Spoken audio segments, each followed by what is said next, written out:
how in the world can you win any battle when you're in the dark? And when we're battling from a place of, I'm just following this feeling, we are the blind leading the blind. And so he says in verse 19, the way of wickedness is as darkness. They know not at what they stumble. He says, hey, they can't even identify what they're tripping over. What the problem is, they can't fix the problem because they don't even know what it is, because they're just being led astray by their hearts. And so I would encourage everyone in here throughout this series to identify wrong thinking and false feelings by writing them down and comparing them to the truth of God's Word. And this is one of the most helpful things that I've ever done, and I think it's really important, even if you don't like to write a journal or you're not big on typing, and just even keeping an audio journal where your mind is hearing your mouth say, hey, this is what I've been thinking, this is the thought I've been thinking, this is the desire that I've had that I want to change. And even Albert Einstein, who was not a Christian, said, you don't know what you are thinking until you write it down. You got to write it down. You got to write it down and compare it to the truth of God's Word. They know not what they stumble. This is the word yada.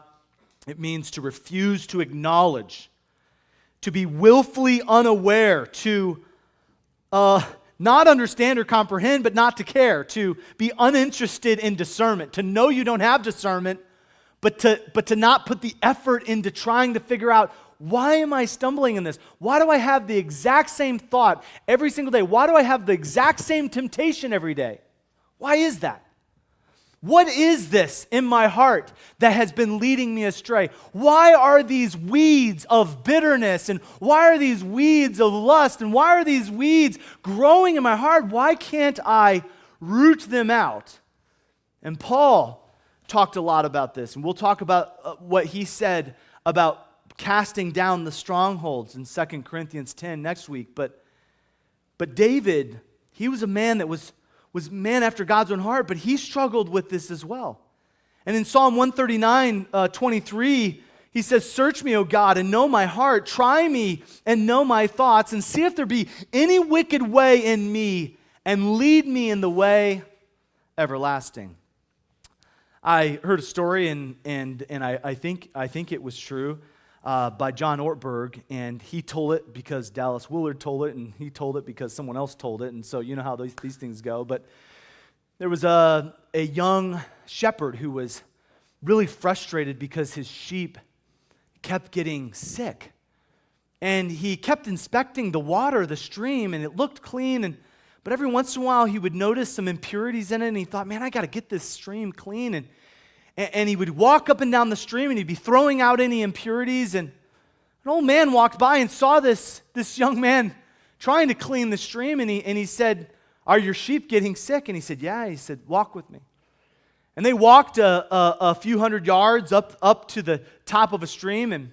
And this was, again, I don't know what stream it was, but they walked to the mouth of the stream. And if you're ever in the mountains or in a place where there are mountain springs, the spring come up out of an aquifer and gives fresh water. And so he walked to the beginning of a stream, and something like this. This is a stream that is flowing out of a rock, an area. If we have that, if we don't, it's fine.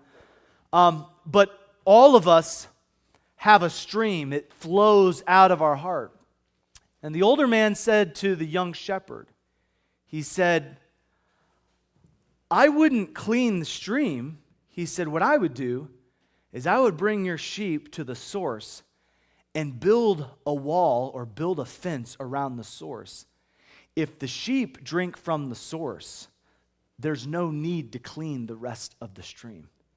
I think a lot of times we need to go back to the source and say, what is the source of this impurity? What is the source of this feeling of angst? What is the source of this feeling of anger? What is the source of this?